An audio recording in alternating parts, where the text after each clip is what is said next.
ओम शांति। आज 6 मई 2025 के बाबा के साकार महावाक्य। बाबा कहते, मीठे बच्चे, याद में रहने की मेहनत करो तो पावन बनते जाएंगे। अभी बाप तुम्हें पढ़ा रहे हैं, फिर साथ में ले जाएंगे। प्रश्न है, कौन सा पैगाम तुम्हें सभी को देना है? उत्तर है, अब घर चलना है, इसलिए पावन बनो। पतित पावन बाप कहते हैं, मुझे याद करो तो पावन बन जाएंगे। ये पैगाम सभी को दो। बाप ने अपना परिचय तुम बच्चों को दिया है, अब तुम्हारा कर्तव्य है बाप का शो करना। कहा भी जाता, सन शोस फादर। गीत है, मरना तेरी गली में। बाबा कहते, ओम शांति। बच्चों ने गीत का अर्थ सुना कि बाबा हम आपकी रुद्र माला में पिरो ही जाएंगे। ये गीत तो भक्ति मार्ग के बने हुए हैं। जो भी दुनिया में सामग्री है, जब तब पूजा पाठ, ये सब है भक्ति मार्ग। भक्ति रावण राज्य, ज्ञान राम राज्य। ज्ञान को कहा जाता है नॉलेज, पढ़ाई। भक्ति को पढ़ाई नहीं कहा जाता। उसमें कोई उद्देश्य नहीं कि हम क्या बनेंगे। भक्ति पढ़ाई नहीं है। राजयोग सीखना ये पढ़ाई है। पढ़ाई एक जगह स्कूल में पढ़ी जाती है। भक्ति में तो दर दर धक्के खाते हैं। पढ़ाई माना पढ़ाई, तो पढ़ाई पूरी रीति पढ़नी चाहिए। बच्चे जानते हैं हम स्टूडेंट हैं। बहुत हैं जो अपने को स्टूडेंट नहीं समझते हैं, क्योंकि पढ़ते ही नहीं है। ना बाप को बाप समझते हैं, ना शिव बाबा को सदगति दाता समझते हैं। ऐसे भी हैं बुद्धि में कुछ भी बैठता ही नहीं। राजधानी स्थापन होनी है ना, उसमें सभी प्रकार के होते हैं। बाप आए ही हैं पतितों को पावन बनाने। बाप को बुलाते हैं, हे पतित पावन आओ। अब बाप कहते हैं पावन बनो। बाप को याद करो। हर एक को पैगाम देना है बाप का। इस समय भारत ही वैश्यालय है। पहले भारत ही शिवालय था। अभी दोनों ताज नहीं हैं। ये भी तुम बच्चे ही जानते हो। अब पतित पावन बाप कहते हैं, मुझे याद करो तो तुम पतित से पावन बन जाएंगे। याद में ही मेहनत है। बहुत थोड़े हैं जो याद में रहते हैं। भक्त माला भी थोड़ों की है ना। धन्ना, भगत, नारद, मीरा आदि का नाम है। इसमें भी सब तो नहीं आकर पढ़ेंगे। कल्प पहले जिन्होंने पढ़ा है वही आते हैं। कल्प कहते भी हैं, बाबा हम आपसे कल्प पहले भी मिले थे, पढ़ने अथवा याद की यात्रा सीखने। अभी बाप आए ही हैं तुम बच्चों को ले जाने। समझाते हैं तुम्हारी आत्मा पतित है, इसलिए बुलाते हो कि आकर पावन बनाओ। अब बाप कहते हैं, मुझे याद करो, पवित्र बनो। बाप पढ़ाते हैं, फिर साथ में भी ले जाएंगे। बच्चों को अंदर बहुत खुशी होनी चाहिए। बाप पढ़ा रहे हैं, कृष्ण को बाप नहीं कहेंगे, कृष्ण को पतित पावन नहीं कहेंगे। ये किसको भी पता नहीं कि बाप किसको कहा जाता है और फिर वे ज्ञान कैसे देते हैं, ये तुम ही जानते हो। बाप अपना परिचय बच्चों को ही देते हैं। नए कोई से बाप नहीं मिल सकते। बाप कहेंगे सन शोस फादर। बच्चे ही बाप का शो करेंगे। बाप को कोई से भी मिलने बात करने का नहीं है। भले इतना समय बाबा नए से मिलते रहते हैं। ड्रामा में था, ढेर आते थे। मिलिट्री वालों के लिए भी बाबा ने समझाया है, उनका उद्धार करना है। उनको भी धंधा तो करना ही है, नहीं तो दुश्मन वार कर लेंगे। सिर्फ बाप को याद करना है। गीता में है, जो युद्ध के मैदान में शरीर छोड़ेंगे वे स्वर्ग में जाएंगे, परंतु ऐसे तो जा न सके। स्वर्ग स्थापन करने वाला भी जब आए तभी जाएंगे। स्वर्ग क्या चीज है ये भी कोई नहीं जानते हैं। अभी तुम बच्चे 5 विकारों रूपी रावण से युद्ध करते हो। बाप कहते हैं, अशरीरी भव। अपने को आत्मा निश्चय कर मुझे याद करो, और कोई ऐसे कह ना सके। सर्वशक्तिमान एक बाप के सिवाय कोई को कह नहीं सकते। ब्रह्मा विष्णु शंकर को श्री नहीं कह सकते। ऑलमाइटी एक ही बाप है। वर्ल्ड ऑलमाइटी अथॉरिटी, ज्ञान का सागर, एक ही बाप को कहा जाता है। वर्ल्ड ऑलमाइटी अथॉरिटी एक ज्ञान का सागर एक बाप को ही कहा जाता है। ये जो साधु संत आदि हैं वे हैं शास्त्रों की अथॉरिटी, भक्ति की भी अथॉरिटी नहीं कहेंगे, शास्त्रों की अथॉरिटी है। उन्हों का सारा मदार शास्त्रों पर है। समझते हैं भक्ति का फल भगवान को देना है। भक्ति कब शुरू हुई कब पूरी होनी है ये पता नहीं है। भक्त समझते हैं भक्ति से भगवान राजी होगा, भगवान से मिलने की इच्छा रहती है, परंतु वे किसकी भक्ति से राजी होगा? जरूर उनकी ही भक्ति करेंगे तब तो राजी होगा ना। तुम शंकर की भक्ति करो तो बाप राजी कैसे होगा? क्या हनुमान की भक्ति करेंगे तो बाप राजी होगा? दीदार हो जाता है बाकी मिलता कुछ नहीं है।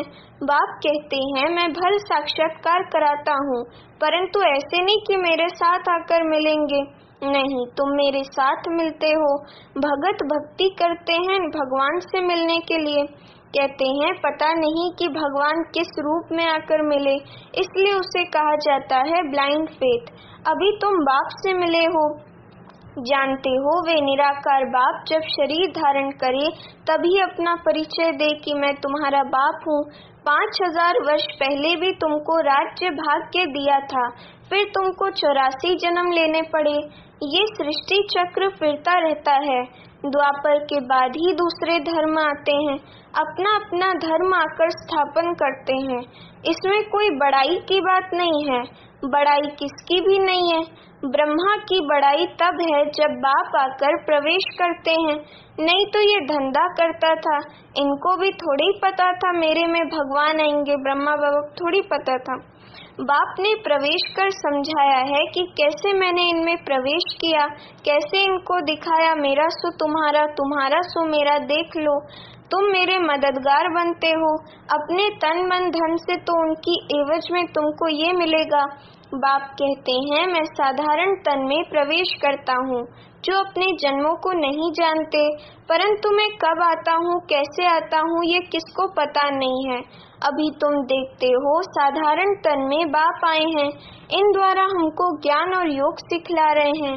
ज्ञान तो बहुत सहज है। नर्क का फाटक बंद हो स्वर्ग का फाटक कैसे खुलता है ये भी तुम जानते हो। द्वापर में रावण राज्य शुरू होता है, अर्थात नर्क का द्वार खुलता है। नई और पुरानी दुनिया को आधा आधा में रखा जाता है। तो अब बाप कहते हैं मैं तुम बच्चों को पतित से पावन होने की युक्ति बताता हूँ। बाप को याद करो तो जन्म जन्मांतर के पाप नाश हो जाएं। इस जन्म के पाप भी बताने हैं, याद तो रहते हैं ना। क्या पाप किए हैं, क्या क्या दान पुण्य किया है, इसको अपने छोटेपन का पता है ना। श्री कृष्ण का ही नाम है सांवरा और गोरा, श्याम सुंदर। उनका अर्थ कभी कोई की बुद्धि में नहीं आएगा। नाम श्याम सुंदर है तो चित्र में भी काला बना दिया है। बाबा कहते नाम श्याम सुंदर है तो चित्र में भी काला बना दिया है, चित्र में भी काला बना दिया है। उनका अर्थ कभी कोई की बुद्धि में नहीं आएगा। रघुनाथ के मंदिर में देखेंगे वहाँ भी काला, हनुमान का मंदिर देखो तो सबको काला बना देते हैं। ये है ही पतित दुनिया। अभी तुम बच्चों को ओना फिक्र है कि हम सांवरे से सुंदर बने, उसके लिए तुम बाप की याद में रहते हो। बाप कहते हैं ये अंतिम जन्म है, मुझे याद करो तो पाप भस्म होंगे। जानते हैं बाप आए हैं ले जाने, तो जरूर शरीर यहाँ छोड़ेंगे, शरीर सहित थोड़े ही ले जाएंगे।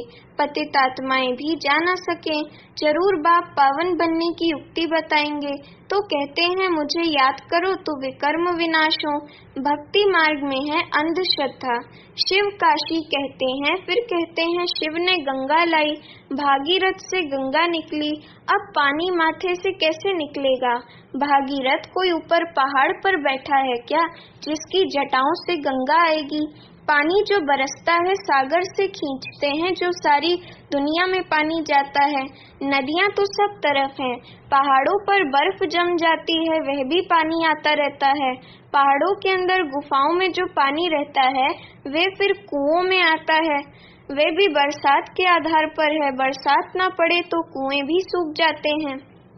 कहते भी हैं, बाबा हमको पावन बनाकर स्वर्ग में ले जाओ।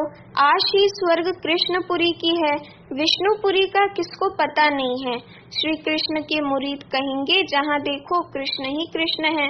अरे जबकि परमात्मा सर्वव्यापी है तो क्यों नहीं कहते जिधर देखो परमात्मा ही परमात्मा है। परमात्मा के मुरीद फिर ऐसे कहते ये सब उनके ही रूप हैं, वही ये सारी लीला कर रहे हैं। भगवान ने रूप धरे हैं लीला करने के लिए, तो जरूर अभी लीला करेंगे ना। परमात्मा की दुनिया स्वर्ग में देखो, वहाँ गंध की कोई बात नहीं होती, यहाँ तो गंदी गंध है। फिर यहाँ कह देते परमात्मा सर्वव्यापी है, परमात्मा ही सुख देते हैं। बच्चा आया सुख हुआ, मरा तो दुख हुआ। अरे भगवान ने तुमको चीज दी फिर ली, तो इसमें तुमको रोने की क्या दरकार है। सतयुग में ये रोने आदि का दुख होता नहीं। मोहजीत राजा का दृष्टांत दिखाया है, ये सब हैं झूठे दृष्टांत, उनमें कोई सार नहीं है। सतयुग में ऋषि मुनि होते नहीं, और यहाँ भी ऐसी बात हो नहीं सकती। ऐसा कोई मोहजीत राजा हो नहीं सकता। भगवान उवाच यादव कौरव पांडव क्या करत भय, तुम्हारा बाप से योग है। बाप कहते हैं मैं तुम बच्चों द्वारा भारत को स्वर्ग बनाता हूँ। अब जो पवित्र बनते हैं वे पवित्र दुनिया के मालिक बनेंगे। कोई भी मिले उनको ये बोलो, भगवान कहते हैं माम एकम याद करो, मेरे से प्रीत लगाओ और कोई को याद ना करो। ये है अव्यभिचारी याद। यहाँ कोई जल आदि नहीं चढ़ाना है। भक्ति मार्ग में ये धंधा आदि करते याद करते थे ना।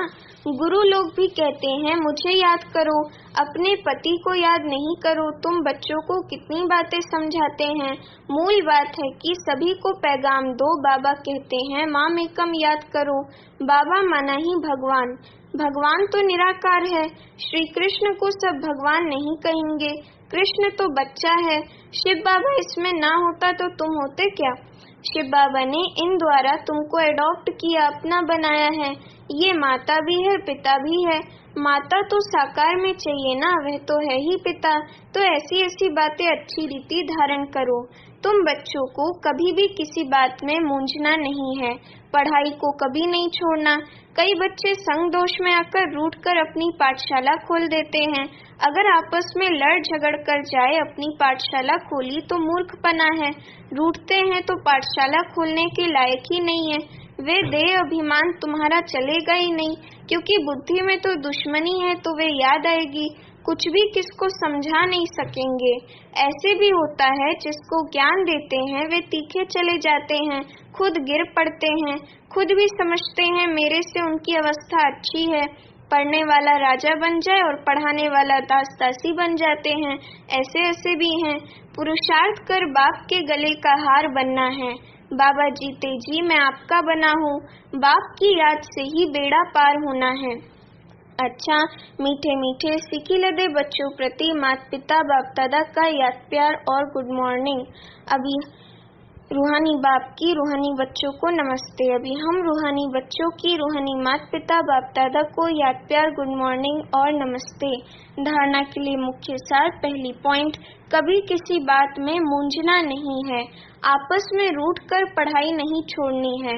दुश्मनी बनाना भी देह अभिमान है। संग दोष से अपनी बहुत बहुत संभाल करनी है। पावन बनना है, अपनी चलन से बाप का शो करना है। दूसरी पॉइंट, प्रीत बुद्धि बन एक बाप की अव्यभिचारी याद में रहना है। तन मन धन से बाप के कार्य में मददगार बनना है। वरदान है, न्यारे और प्यारे बनने का राज जानकर राजी रहने वाले रासयुक्त भव। वरदान का स्पष्टीकरण, जो बच्चे प्रवृत्ति में रहते न्यारे और प्यारे बनने का राज जानते हैं वे सदा स्वयं भी स्वयं से राजी रहते हैं, प्रवृत्ति को भी राजी रखते हैं। साथ साथ सच्ची दिल होने के कारण साहिब भी सदैव उन पर राजी रहता है। ऐसे राजी रहने वाले राजयुक्त बच्चों को अपने प्रति व अन्य किसी के प्रति किसी को काजी बनाने की जरूरत नहीं रहती, क्योंकि वे अपना फैसला अपने आप कर लेते हैं। इसलिए उन्हें किसी को काजी वकील या जज बनाने की जरूरत ही नहीं। स्लोगन है, सेवा से जो दुआएं मिलती हैं वे दुआएं ही तंदुरुस्ती का आधार हैं। अव्यक्त इशारे, रूहानी रॉयल्टी और प्योरिटी की पर्सनालिटी धारण करो। जैसे स्थूल शरीर में विशेष श्वास चलना आवश्यक है, श्वास नहीं तो जीवन नहीं, ऐसे ब्राह्मण जीवन का श्वास है पवित्रता।